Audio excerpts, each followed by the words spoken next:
Afzal Hossain. Afzal, feeling স্টেশনের চিত্র এই মুহূর্তে কি দেখছেন এবং গ্রাহকরা কি বলছেন?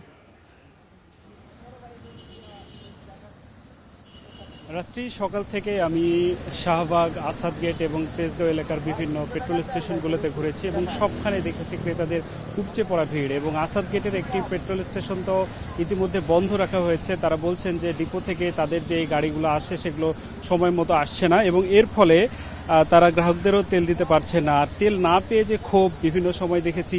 এছাড়া লাইনে দাঁড়ানো নিয়ে হুড়োহুড়ি, অনেক সময় লাইন ভেঙে আগে ঢুকে যাওয়ার চেষ্টা, সব মিলে আসলে ছোটোখাটো বিশৃঙ্খলা কম বেশি লেগে আছে।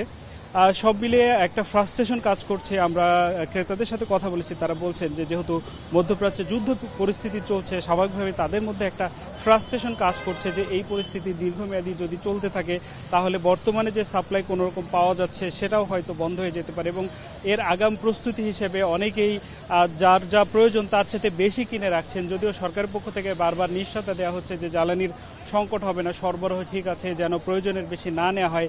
তারপরেও আসলে যে যেভাবে পারছেন সেখান থেকে নিচ্ছেন এবং অনেকে আবার যতটুকু প্রয়োজন ততটুকু পাচ্ছেন না, এমন অভিযোগও রয়েছে। তারা বলছেন যে বিশেষ করে যারা রাইড শেয়ারিং সার্ভিসে আছে অথবা যারা পাঠা, উবার বা অন্যান্য যে এবং যারা মার্কেটিংয়ের চাকরির সাথে জড়িত, যারা বিভিন্ন ওষুধ কোম্পানির রিপ্রেজেন্টেটিভ হিসেবে যারা রয়েছেন, অর্থাৎ যাদেরকে ট্রাভেল করতে হয় প্রতিদিন, যারা পুরোটাই জ্বালানি নির্ভর এবং তাদের জীবনে সবচেয়ে বড় ইফেক্টই পড়ছে এবং তাদের মধ্যে হতাশাটা বেশি হচ্ছে এবং প্যানিক বাইংয়ের যে ব্যাপারটা এটাও লক্ষ্য করা যাচ্ছে।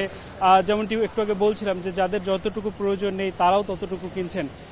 যদিও বিভিন্ন ফিলিং স্টেশনে ভিন্ন ভিন্ন তথ্য পাচ্ছি, যেমন কেউ বলছেন যে ডিপো থেকে তারা পর্যাপ্ত তেল পাচ্ছেন, কিন্তু যেহেতু এই মুহূর্তে চাহিদা বেড়ে গেছে এর ফলে একটা সংকট তৈরি হচ্ছে।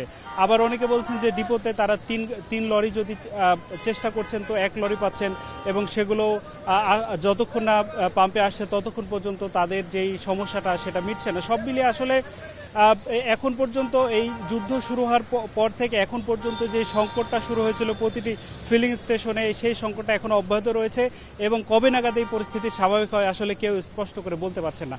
রাত্রি জ্বালানি সংকটের সর্বশেষ